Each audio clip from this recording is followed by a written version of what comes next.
Hi guys, welcome to Carflix. Today I want to talk about what is front wheel drive. So I get asked this quite a lot by people, so I'll explain it in quite a simple way. So a front wheel drive car is when the powered wheels from the engine are turning the front wheels. Okay? Some pros and cons to that. So they are really good in the snow, okay, because you've got the weight of the engine sat over the front wheels, and you get quite a lot of traction in the snow, okay. The other thing with a front wheel drive car is they are cheaper to build. That's why you get a lot of front wheel drive cars, especially in the UK, because they incorporate the transmission into the engine. So basically, engine and transmission are kind of all one, and then output the prop shaft to turn the front wheels. Okay, that saves on costs because you don't have to have a prop shaft.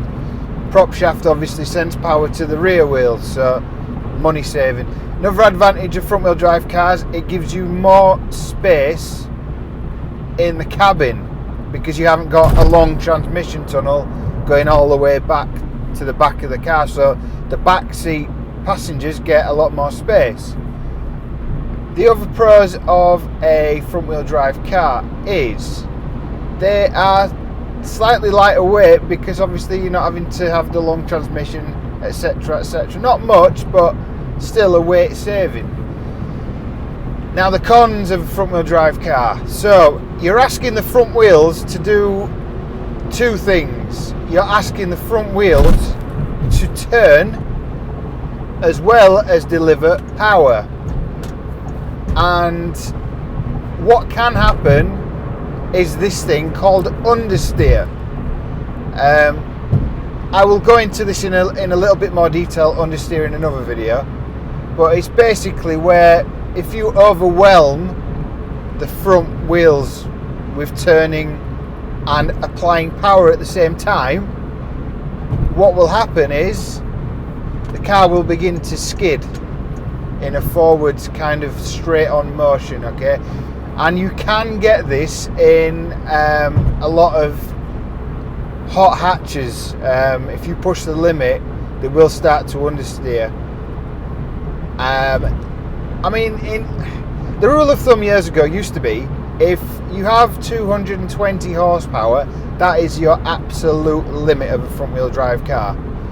That used to be the actual limit of a front wheel drive car. That's how much horsepower you could get away with without stupid amounts of understeer, okay?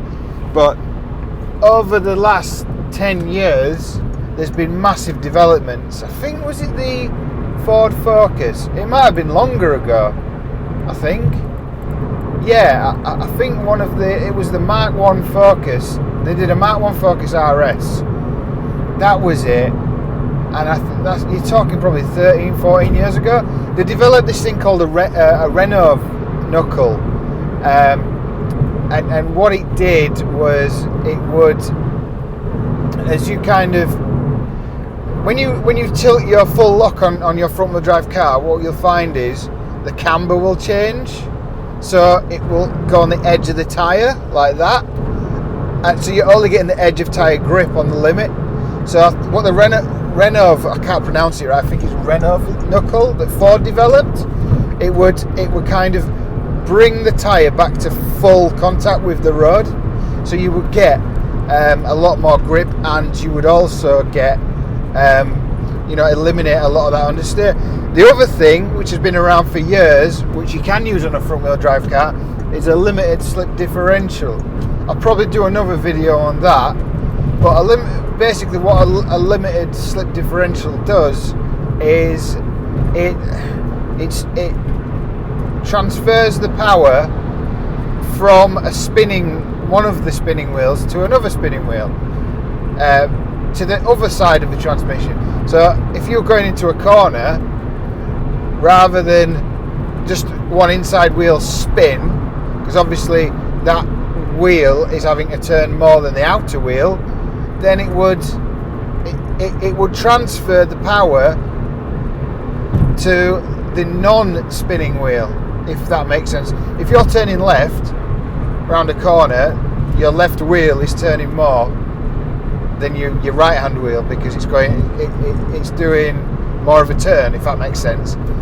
And what it'll do is transfer the power to the outer wheel and reduce the spin. So that is another way you can stop understeer. So a lot of the modern cars, especially the Civic Type R, the new one, that has both this Renault, they don't call it Renault knuckle technology, but a similar camber adjusting technology, along with an LSD, limited slip differential, to help eradicate a lot of this understeer. And that is why you get such high powered front wheel drive cars these days. I think the new Civic Type R is 320 horsepower, so that's adding over 100 horsepower onto the added the old school rule of thumb, which was 220 horsepower. So that just shows how much development, you know, comes on in all that time, you know. So don't ever roll a front wheel drive car out, you know, because you know they're developing all the time and they're getting faster and faster, and you know, gone are the days now where, you know, you can count a front wheel drive car out. You know, I mean, back in the day it would be, oh, 4-wheel drive is the best, get 4-wheel drive, or get rear wheel drive, that's better than front wheel drive. You know, it's a game changer these days. Watch out for those front wheel drive cars, boys, because the high performance ones will come and bite you. Anyway, I've gone on, you know, thanks for watching again. It's great that you all follow me. Thanks ever so much for following me on social media. Please like and subscribe just here. If you give me more likes, you know, I get more popularity and it pushes my results up when you search.